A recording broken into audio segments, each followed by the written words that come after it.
We are. The Broskis from 7th grade. Hi, my name is Camilla. My name is Alma. And I am Queen.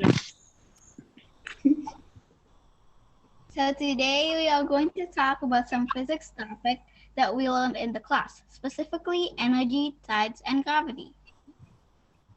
Let's get started.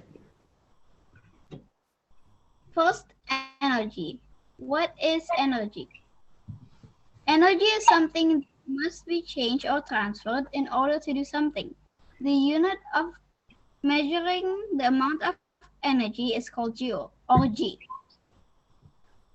There are many different ways that energy can be stored or transferred. Energy is something that must be changed or transferred in order to do something. Before energy can be changed or transferred, it is stored. When energy is stored, the energy is not doing anything. There are 8 types of energy. First, kinetic energy. Kinetic energy is stored due to the movement of an object. Second is chemical energy. Chemical energy is stored in food, batteries, chemical fuels such as wood, oil, and coal. Third is thermal energy. Thermal energy is the heat energy that is stored in objects and transferred to colder objects. Fourth is elastic potential energy. Its energy is stored when things are stretched or squeezed to change the shape. Fifth, gravitational potential energy. It is stored when an object is lifted away from a source of gravity. Sixth is electrical energy. It is the flow of current in a circuit that transfers electrical energy. Seventh is sound energy. Its energy is transferred from a vibrating object. And lastly is light energy. It is a visible energy that from a luminous object or an object that gives out their own lights that you can see. Changing energy changes are not always helpful. Typhoons, hurricanes, earthquakes, and tsunamis are some examples of how energy changes can be very dangerous. There is a process or event that changes or transfers the energy. Some energy changes from one form into some, not only one. Storing energy. Energy can be stored more easily in some ways than in others. You can keep uncooked rice for a long time. That is a store of chemical energy. Some energy stores only last for a short time. Kinetic energy is difficult to store. A tennis ball has a small kinetic energy while the ball is moving, but the ball will eventually stop moving.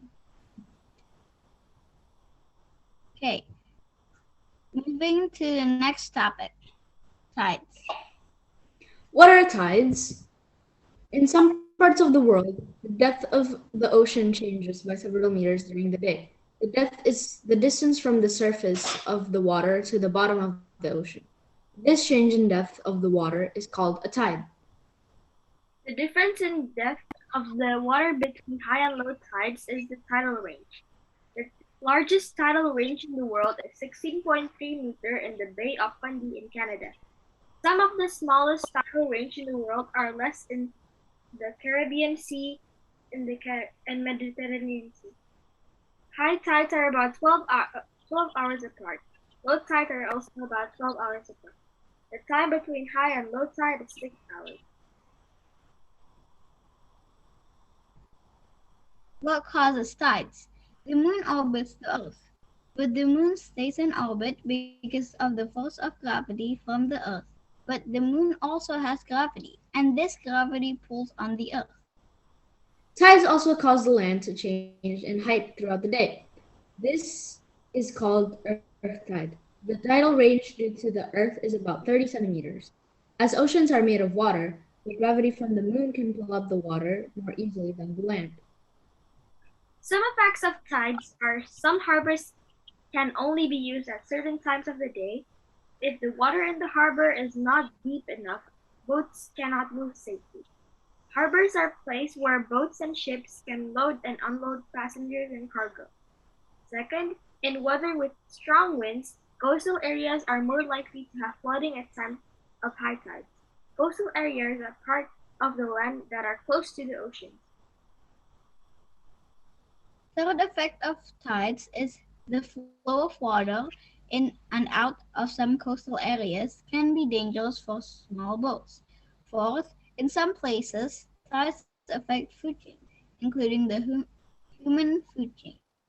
For example, at low tide, birds can eat some types of shellfish when they are not covered with water. Some types of fish move to find food according to tides in coastal areas. Fifth, volcano eruptions have been linked with earth tides. By studying earth tides, scientists may be able to predict when a volcano will become dangerous. Sixth, earthquakes may also be linked with the earth tides. And lastly, movement of water with tides can be used to generate electricity. Here are some examples of low tide and high tide. And for the last topic, we are going to talk about gravity. All objects, even pens and pencils, cause pulling forces. Objects with small masses, such as pens and pencils, cause very weak pulling forces. That means we do not notice other objects being attracted to them. The earth you live in, the earth you live on is a large object with a mass of about 5,972 times 10^24 kilograms. Objects with large masses, such as the earth, causes strong forces of gravity. The force of gravity caused by an object acts toward the center of the object. The strength of gravity decreases as you go further from a large object such as Earth. For example, if you traveled away from Earth in a spacecraft, the force of gravity from the Earth acting on you would get smaller. The force of gravity on an object is called its weight. It is difficult to lift a heavy object because gravity is pulling it towards the center of the earth. By lifting, you are pulling against gravity. Weight is a force and it is measured in newtons. N. The weight of an apple is about 1 newton. That means gravity from the earth is pulling on the apple with a force of 1 newton. You need to apply a force of 1 newton to hold the apple. Next, contact force. When a book with the weight of 5 newtons is resting on a desk, gravity is pulling it down with the force. So why is the book not moving down through the desk? It is because the desk is pushing back up on the book with equal force. This force from the disk is called the contact force. The contact force acts up from any surface to support an object. The contact force is always equal to the weight of an object when the surface is not moving.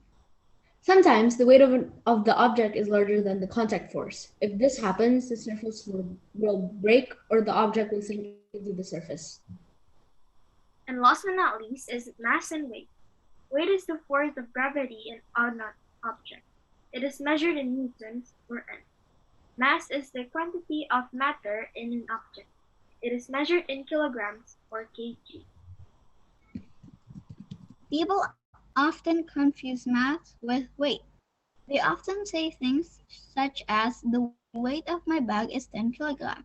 It makes a statement about weight but gives a mass. The correct sentence is the mass of my bag is 10 kilograms. On Earth, the force of gravity is 10 newtons on every 1 kilogram of mass. Writing this as an equation is weight or newton equals mass or kilogram times 10 or newton per kilogram, or using letters, W equals m times 10. The weight of an object changes when the strength of gravity changes.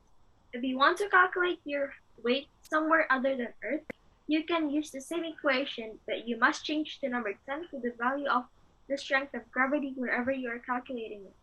The mass of an object does not change. In conclusion, every object causes pulling forces toward its center called gravity.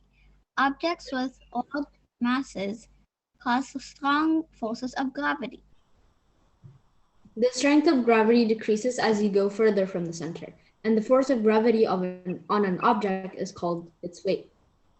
The weight of an object depends on gravity. Lastly, the mass of an object is always the same wherever it's positioned. That's all for today. I hope you find this topic useful and Thank Thank you. you. Goodbye. bye. Goodbye.